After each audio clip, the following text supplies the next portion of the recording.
Montana's whitetail season opens up a lot earlier than other states that I'm used to, so it's usually one of my very first locations I like to head to for early season hunting.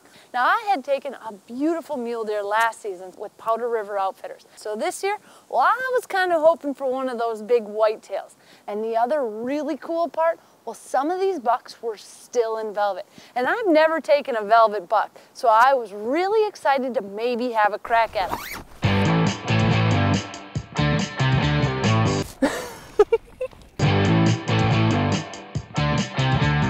Anytime you can hunt an area near a river, well, you're usually in luck. And on the Powder River, well, this is an incredible location.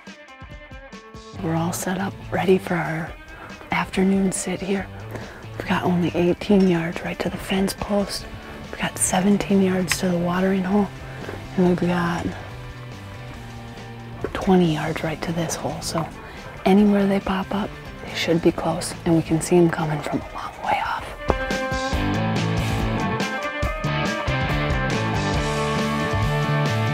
We've been sitting here for about 2.5 hours and no luck so far. Not even a deer has come through the area. But that's part of hunting these water holes. They don't come till probably an hour, 2 hours before dark. Now we just gotta be patient and wait. I had a great place where my ground blind was. That big buck had been feeding through there prior, but this evening, he was not interested.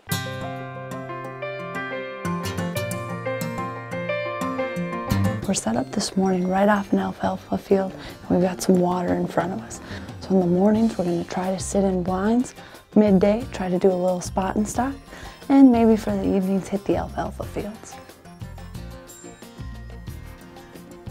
We got a buck coming in right now. He's about right across the ravine, coming right towards this way. He looks pretty nice. He's kind of thin, but no, he dropped down into the ravine. I think he's gonna pop out right up on top of us here. I'm only gonna have probably a 20-yard shot.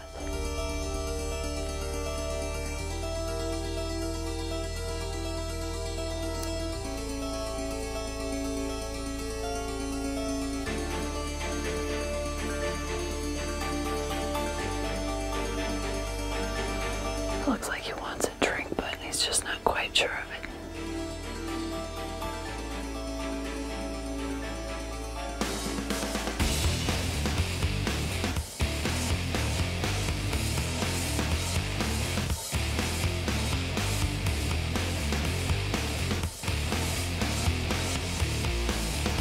There he goes right past the tank. It was a nice buck, kind of thin, but just wasn't real interested. The wind is almost perfect for this blind. It's blowing right down. He came in the perfect spot, but just was a little too spooky for the water hole.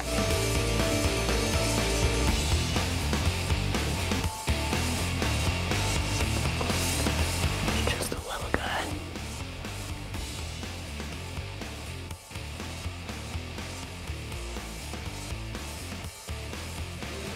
Just not sure about that water tank.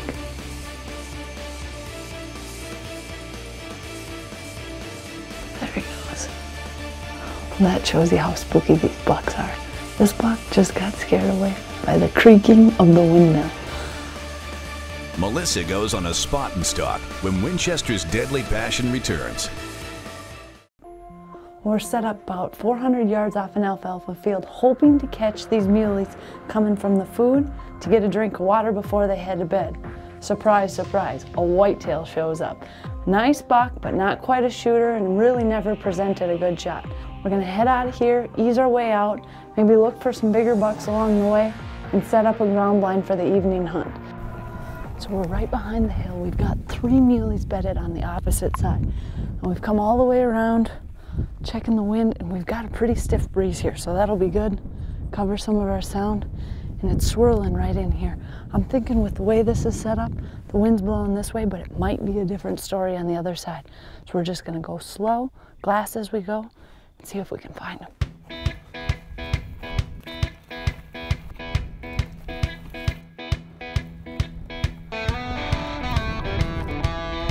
We know we've got to go about 100, 200 yards to the other side and come right over the top on him.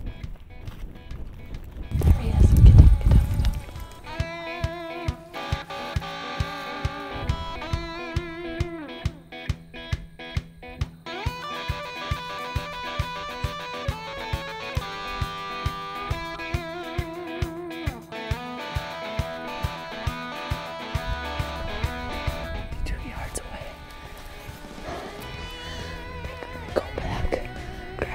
would just draw and see if there's anything out there.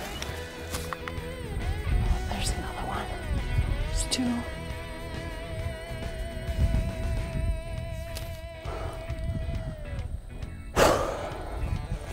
That's early season mule deer hunting. There were 2 bucks there.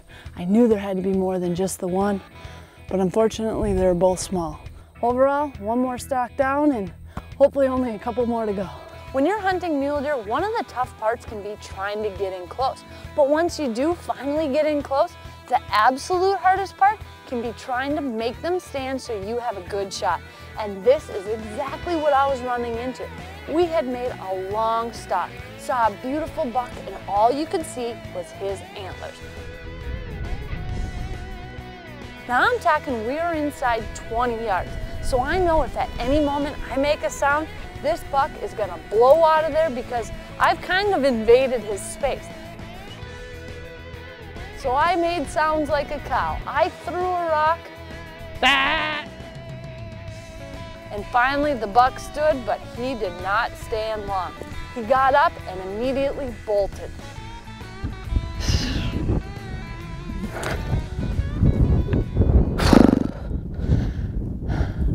There was simply no other way. When he stood, the weeds were right in his way.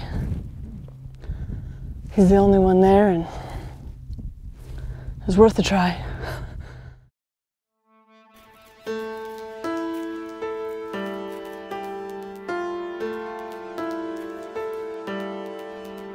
It's early season hunting and we've positioned ourselves between their bedding area and a food source, a big alfalfa field.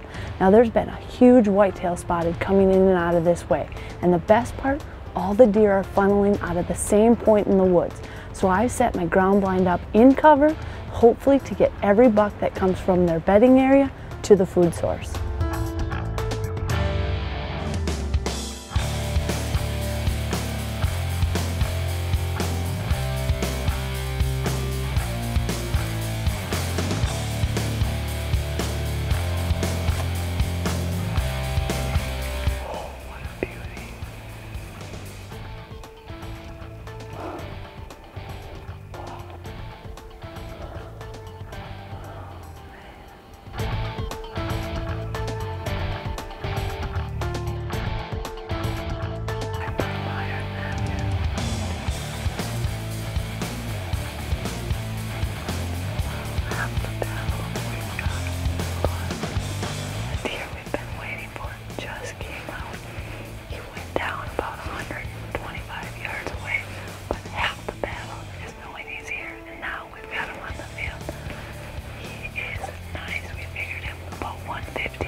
Now this guy, I couldn't believe it. There was no question. This was the exact buck I was told had been out there, and he was a beauty, but he was just too far.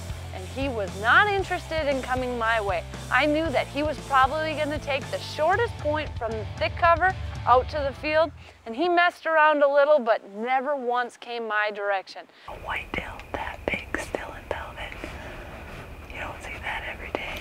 So I just sat there and watched him, and it was one of those things to see a big whitetail that big in velvet and know you picked the right field, you just didn't quite pick the right spot he came out. We've switched gears. When you're hunting early season, there's a lot of ways to go after it. We've tried spot and stock, we've tried ground blinds, and now we're gonna go with tree stands. As much as I enjoy hunting out of ground blinds, well, I was a little disgusted that it didn't work, and I decided it's time to go up. Get up in a tree stand and have a little better opportunity at some of these big deer. Now my cameraman, he was going home, but I was not ready to leave yet. I thought I could maybe squeeze 1 or 2 more days in, so the next morning, Ken Gresslin of Powder River Outfitters and I went out and actually moved one of the stands. I got into my stand nice and early, set up my camera arm, put a GoPro on my head hoping to capture the entire experience. Well, I wasn't sitting there long and deer started coming out.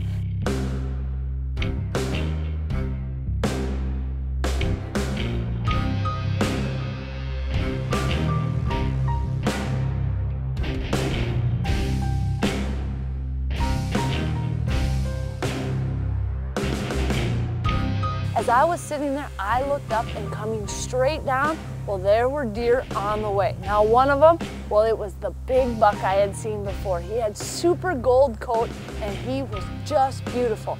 Now, I'm gonna be honest with you. This might have been the most nervous I have ever been on a deer. For whatever reason, I was so excited that I had my camera rolling, I had my GoPro on my head, and it looked like it was all happening.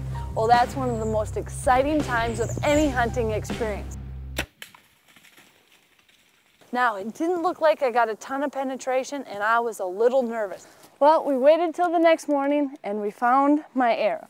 Now, I knew I didn't get a lot of penetration. It probably went in about this deep, but at 10 yards, going that fast, hopefully it got in just enough. We have found the buck. This is unbelievable. It is almost hard to believe we could find anything in this thick brush. This is a beautiful buck. I was not sure we would find this guy, but the shot at 10 yards went in just enough. Beautiful dark chocolate horns, a perfect 5x5. Looks like an older deer. I love hunting in Montana. Winchester's Deadly Passion is presented by Winchester Ammunition.